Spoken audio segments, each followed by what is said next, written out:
Hi, and welcome back to the Behind the Podcast series. I'm thrilled that you're joining me for the last 2 days, and today I have for you the last video in our series. In previous videos, we've talked all about the why, the who, and the how. Today, I'm talking about confidence. One question I've gotten a lot is how to develop the confidence to show up publicly. I've had students of mine who want to build their businesses but are intimidated by doing videos, publishing their writing, or starting a podcast. They may feel imposter syndrome or are worried about being criticized or not perfect right from the start. I totally understand this, right? I've hosted over 90 lives on my Facebook page, OTs for Pelvic Health. I've been on numerous summits, including one that I'm co-organizing. And I produce video courses each year, and I've been writing weekly emails for years. Now, I don't say this because I'm bragging, but I want to put it into context. Most people are surprised to hear that I'm actually a very big introvert. If someone rings my doorbell, I'm not bounding down the hallway to see who it is. I'm the one quickly turning off all the lights and ducking behind the couch and hoping they don't notice that we're home. I'm not actually some supremely confident person, but I can understand why some people may think so when they see me on video so much. I still have underconfidence, I still have imposter syndrome, and I definitely fear things. The big part of myself and internal work is just to develop some key mindset shifts that enable me to work through the fear rather than be paralyzed by it. And that, I think, is really the key. The fear never actually goes away. It's just realizing that you don't have to wait for the fear to be gone before acting. So here's some things that have helped me in my journey. Number one, embrace failure. If you're a parent, you likely understand how important it is for your kids to fail at something. Failure is how they learn. There's a gift in failure.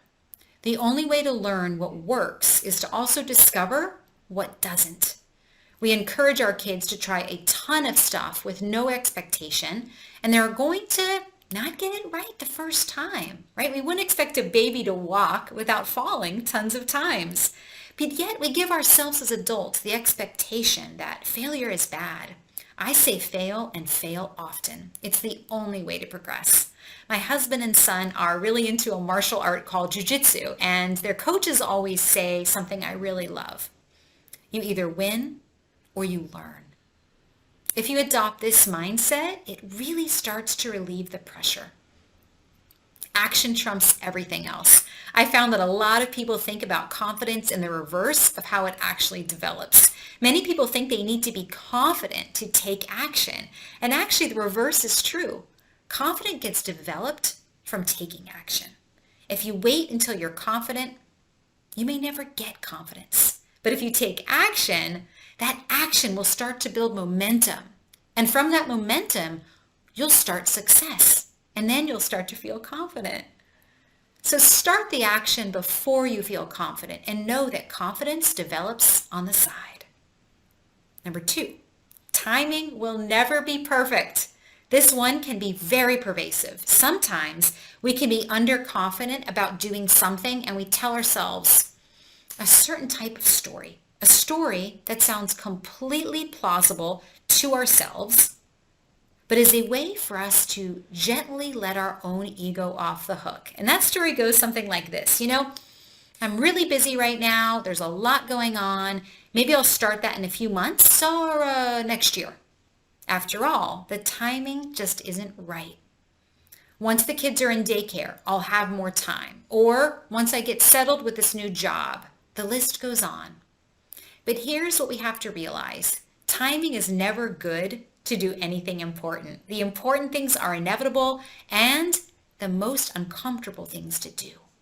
It is seductive to find all of the small reasons not to take action. The timing is never good to do any of the important things, and it may not ever be. We just have to realize this from day one so that we can overcome this self-talk and start prioritizing action, because that's where confidence comes.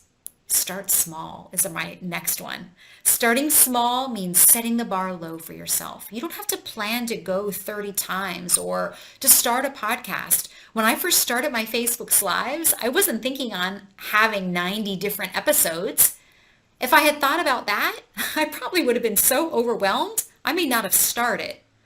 But I told myself I could do just one. And that one led to two. And that two led to four, and so on. So ask yourself, what is the small thing you can do today to get started? And go do that. Again, you will see that taking action will build momentum, which builds success, which builds confidence. Okay, so those are my thoughts on developing confidence to tackle any of the big projects that you want to undertake. And they are something I've been going back to often as I plan and record my podcasts. Okay, this wraps up our Behind the Podcast series. I really hope you enjoyed this, and hopefully you found something in what I've shared to inspire you to take big and bold action. The OTs and Pelvic Health podcast is my big and bold action, and I can't make it a success and have it have the impact I want it to have without your help. So if you're an OT interested in pelvic health, or just an OT that has been inspired by what I've shared the last 3 days, we're going to be looking to explore a specialty that is incredibly fulfilling, then it would mean the world to me if you could go subscribe right now to OTs and Pelvic Health wherever you listen to podcasts. The first 3 episodes drop on June 15th. When the episodes are released, please leave a review. Post anywhere you post things online, a picture of the podcast, and encourage others to sign up. Please tag me so I can thank you back. Thanks again for allowing me to show up and share these things with you. And I can't wait for you to listen to the OTs and Pelvic Health podcast. And I also can't wait to see what brilliant things you're up to next.